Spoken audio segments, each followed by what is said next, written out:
The road from Johannesburg to Richards Bay is one that lead driver Gary Jordan knows well. For this is the route taken by most heavy haulage outfits operating in South Africa at one time or another. A punishing run for equipment and drivers, so the occasional stop to check tyres, load security and mechanical well-being is welcomed by all.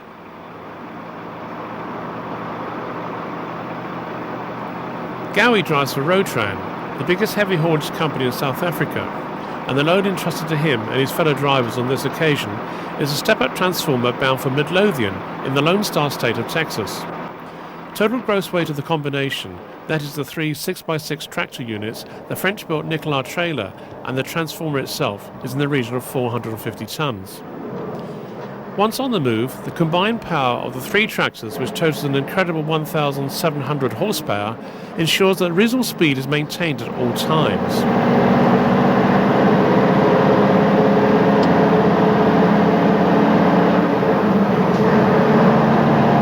Of course, it's not fast enough for some people. But by any standards, the outfit makes an impressive sight as it tackles one of the many hills encountered on the 400-mile haul.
Where two or more motive units are working together, it is common practice for the driver of the first unit to call the changes over a two-way radio to ensure that all gear shifts are made at exactly the right time. However, Gary and his team have worked in close harmony for so long that this is simply not necessary. All drivers coordinating their gear selection as if by telepathy.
Supported by the police and their own pilot car, the ROTRAN equipment naturally assumes priority over other road users.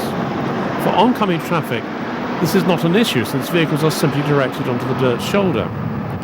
Drivers of overtaking vehicles face far bigger problems when obliged to negotiate shoulders strewn with rocks and potholes at speeds approaching 50 miles per hour.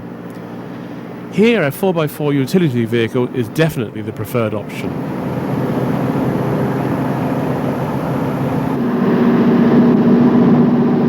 Passing through the towns of Ermelo, Pietretief and Pongola, the road climbs and falls dramatically as it winds gradually east and south before its final descent towards the Indian Ocean. But whatever the gradient, the Mercs and the MENs take it in their stride.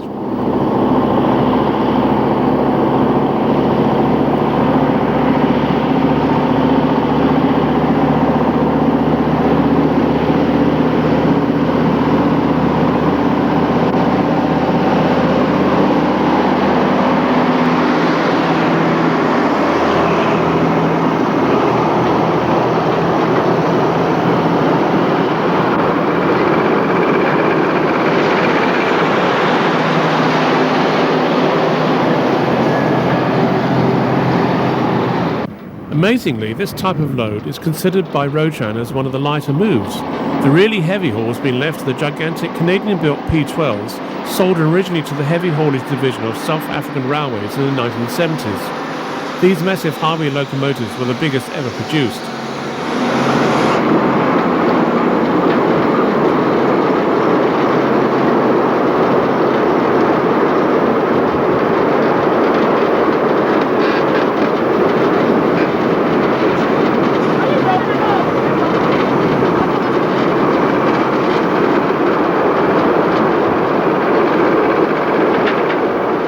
Heavy loads take their own toll on equipment, but combine these with high temperatures and high speeds and the results can spell disaster. All things considered, there are relatively few problems, especially when it is remembered that the equipment is now past its prime. But inevitably one of the roadside checks reveals a flat tire on the trailer, and the crew are left to repair this while the driver grabs a well-earned coffee. In the searing heat of the hottest summer months, heavy haulage vehicles are actually prohibited from using the main roads because of the damage they cause to the road surface. In emergency situations, however, water tankers are driven ahead of the heavy loads in an attempt to cool both the road surface and the tyres.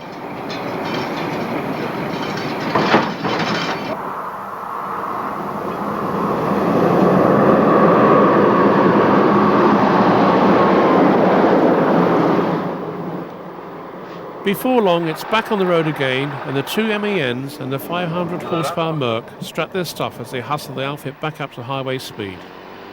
For the drivers and co-drivers, conditions are not too bad, with suspended seats, air conditioning, and an in-cab refrigerator box from which to grab the odd cooling drink. It's a different story for the trailer steersman who is forced to complete the journey while standing, and he has no aircon or call box.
Gowie's relaxed and unhurried driving style is one that is often found amongst heavy haulage drivers, and his use of the manual gearbox with its long lever throw and absence of torque converter testify to his expertise.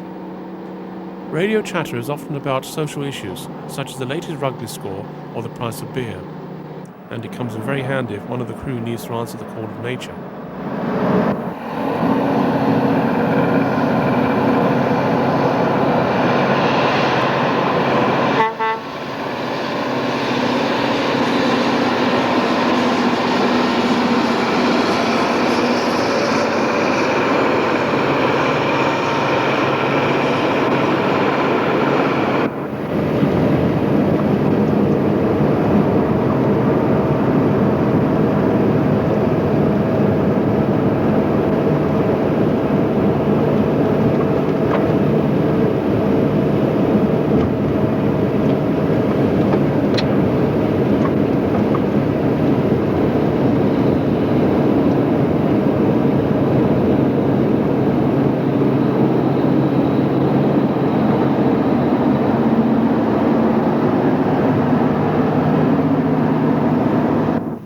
Good progress is maintained throughout the trip, but as the day progresses, it becomes evident that the port of Richards Bay will not be reached before sunset.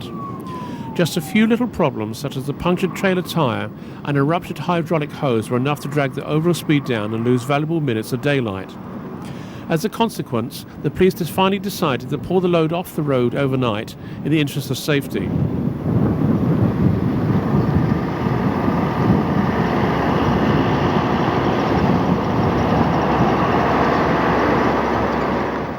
For Gowie and the boys, it's another night in the Cap Hotel, and as with drivers of heavy haulage vehicles the world over, a wait of indeterminate length until the police escort arrives next day.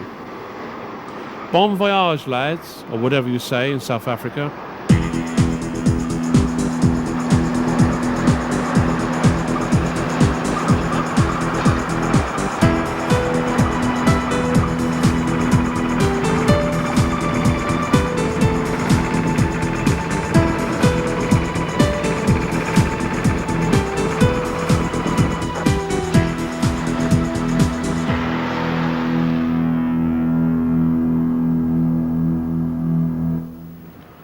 One of the most delightful things about visiting a country for the first time in the endless search for new and interesting trucks is that you never know what you might stumble across next.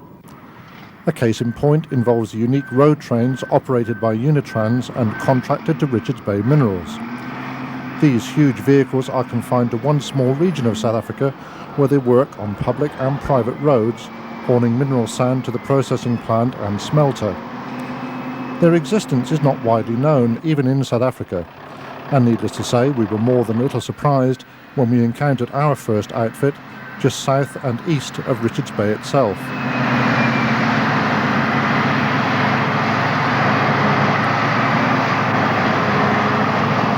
Once the combination has been loaded, an air-operated control activates the load covers.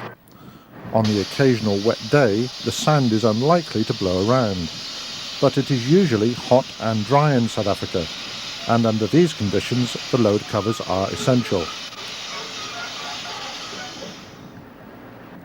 Heading out onto the public roads, the sheer size of the trains quickly becomes apparent. Measuring 44 metres or 144 feet overall, and rolling on no less than 17 axles, the combinations require careful handling at all times. The unique way in which the Henred through-house trailers are configured, however, means that tracking throughout the combination is almost perfect. Headed up by heavy-duty 6x4 Mercedes tractor units, the RBM road trains are made up of 4 locally built bottom discharge trailers coupled together by tandem axle dolly converters of the Jeep dolly variety. The trains work within a 50-kilometre radius of the plant, hauling loads of sand which yield minerals such as bauxite and zircon when processed. Once the minerals have been extracted, the sand is returned to its original site in order not to disturb the environment.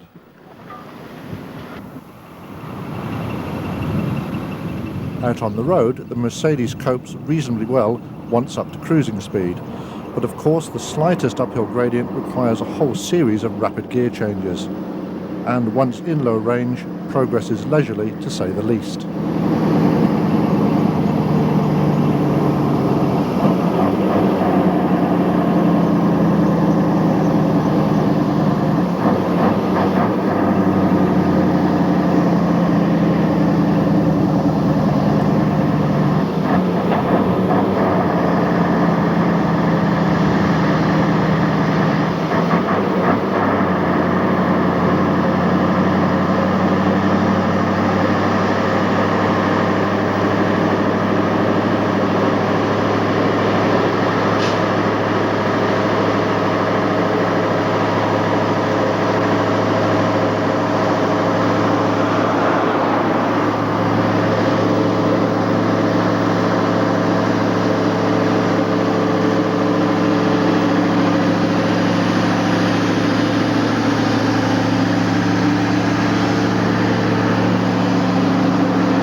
taken almost for granted that a general lack of patience and absence of good driving techniques are much the same, whatever country you're in.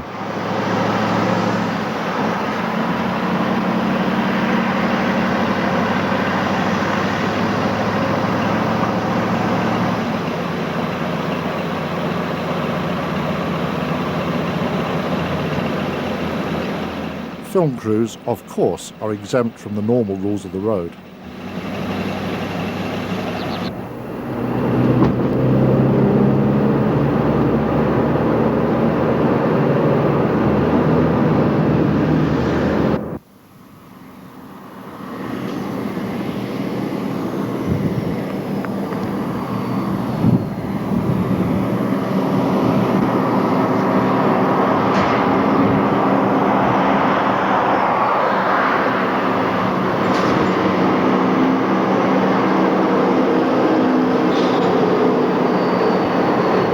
Although the maximum gross weight for heavy truck combinations in South Africa is generally restricted to 55 tonnes, the combinations supplied to UNITRANS have special dispensation to operate at weights approaching 160 tonnes.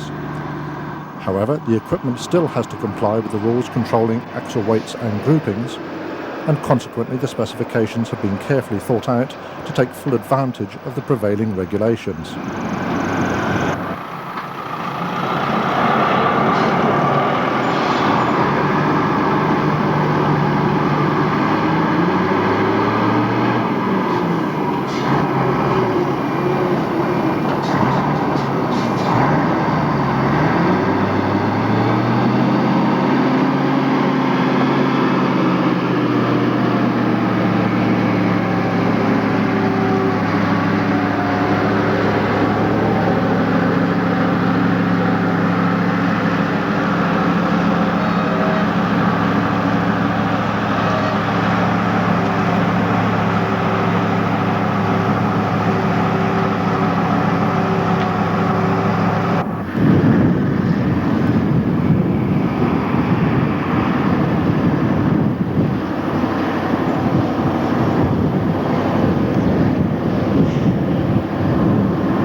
Having entered the processing plant, the Mercedes tractor hauls the trailers up onto a metal grid, sitting above the underground silos. Here the bottom dump trailer doors are opened and the load flows out through the mesh and into the silos below.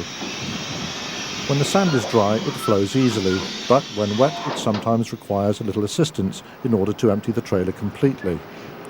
But in most instances, the 100-ton payload is discharged in a few minutes.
The processing plant is busy around the clock, and throughout the day a steady procession of the big UNITRANS outfits arrives to unload.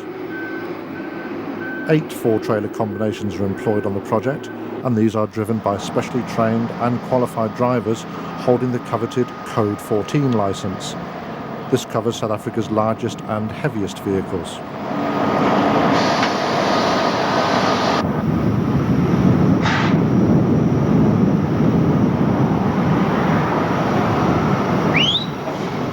On rare occasions when the load hangs up in one of the trailers, it is sometimes necessary to reverse the combination over the grids.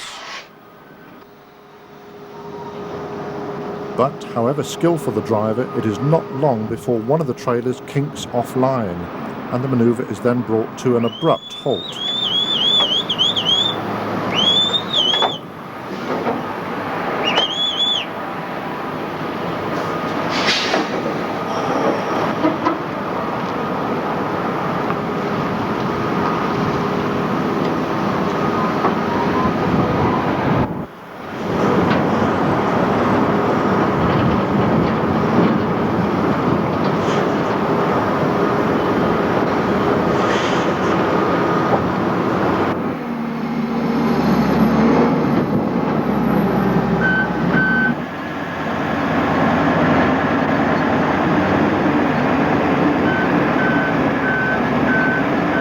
While some of the trains return empty to the coastal loading areas, most are reloaded at the plant with sand that has already been processed. Richards Bay Minerals are proud of their environmental policies and ensure that where areas have been stripped of their vegetation in order to expose the sand, these are quickly replanted once the original material has been returned. It is claimed that in this way, complete dune rehabilitation is achieved within 12 to 14 years. At this point, the new vegetation is indistinguishable from the original.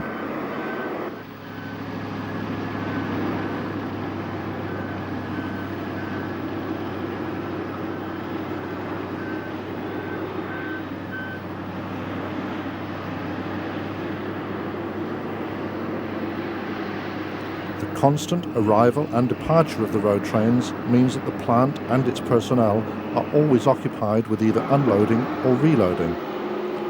For UNITRANS, it also means a high degree of vehicle utilisation, an important factor when one considers the high capital cost of the specialised equipment.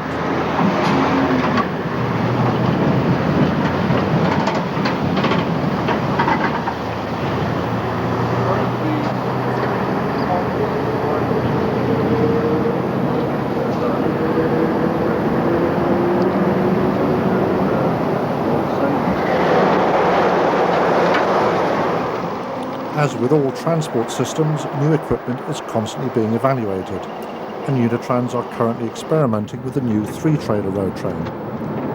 Built in Darwin, Australia by BTS and known as a flex tipper, the train differs from their Henred-Fruhauf combinations in several ways. The biggest difference is that the flex tipper features a side tipping mechanism, which it is hoped will speed up the unloading cycle. The outfit also features triaxle groups running on twin low-profile tyre assemblies for better stability. Longer load compartments and draw-by hitches also highlight the differences between the two combinations, but tracking is said to be comparable.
to an observer, the benefits claimed for the new equipment are not immediately obvious.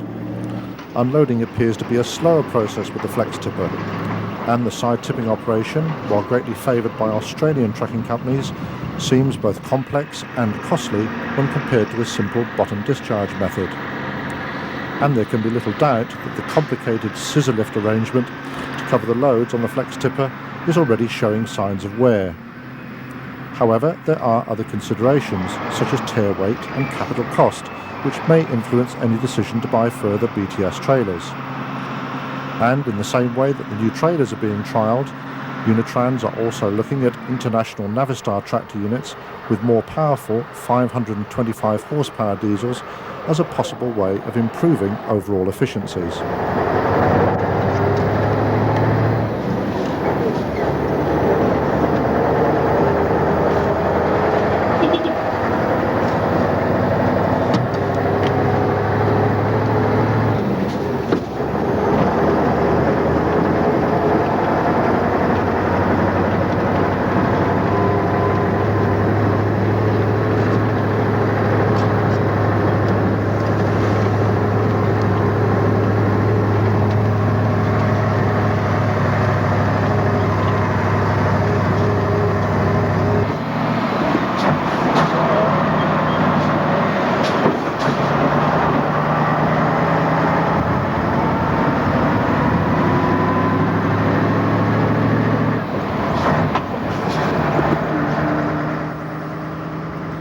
Once on the roads crisscrossing the local area, the extent of the successful dune rehabilitation quickly becomes apparent. The way the weather can change in just a few minutes is also very evident. To the Zulu drivers, it's just another day behind the wheel, and one suspects that they have little idea that the vehicles they are driving are some of the biggest and most interesting to be found in South Africa, and indeed worldwide. One thing is for certain though, and that is the drivers will certainly appreciate the bigger engines if indeed UNITRANS does decide to go that route.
Midway between the major centres of Johannesburg and Durban, the busy N3 route crosses the Drakensberg Mountains at Van Reenen's Pass.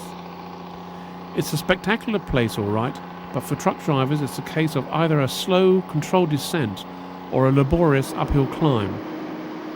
So for spectators not wishing to drink in the view, there's lots of opportunity to study the local transport scene.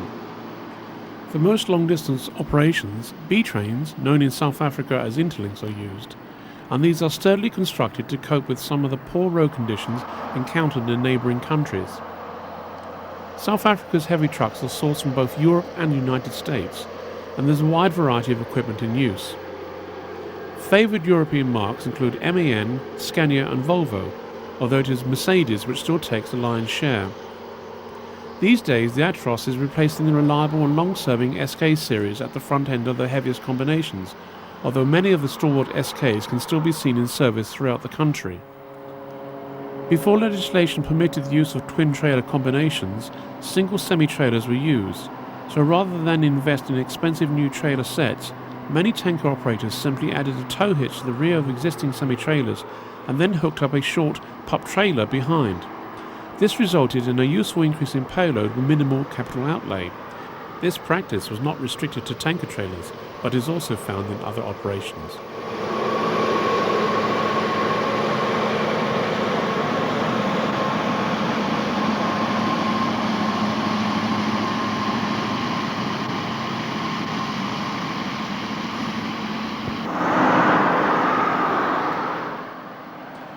Some of the curtain-siders have a very European appearance, especially when coupled to a tractor such as a Mercedes or Scania. And the flexibility of the interlink combination, which can have bodies of either equal or unequal length, is fully exploited by South African operators.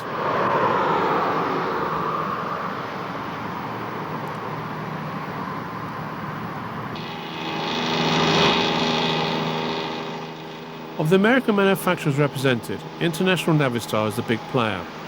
The company is represented by Tyco, which boasts a good dealer network and offers keenly priced high-power tractors. As usual, it's a case of American longevity and simplicity versus European sophistication and comfort. Gaskell's, for example, use both Scania and Kenworth.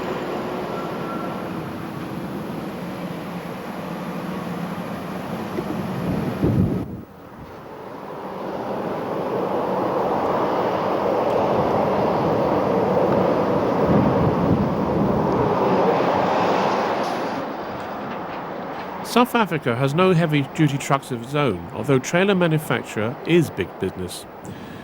Other US equipment in regular use includes Peterbilt, Freightliner and Kenworth, all of whom built short-wheelbase cabovers suitable for interlink work. Maximum overall length in South Africa is 22 metres and maximum permitted weight 55 metric tonnes. South African interlinks usually comprise 2 tandem axle trailers behind a 6x4 tractor unit, but heavier combinations featuring 2 tri-axle trailers are often seen visiting from other African countries. And because equipment is expensive, but labour is cheap, roping and sheeting is still seen covering a wide variety of loads.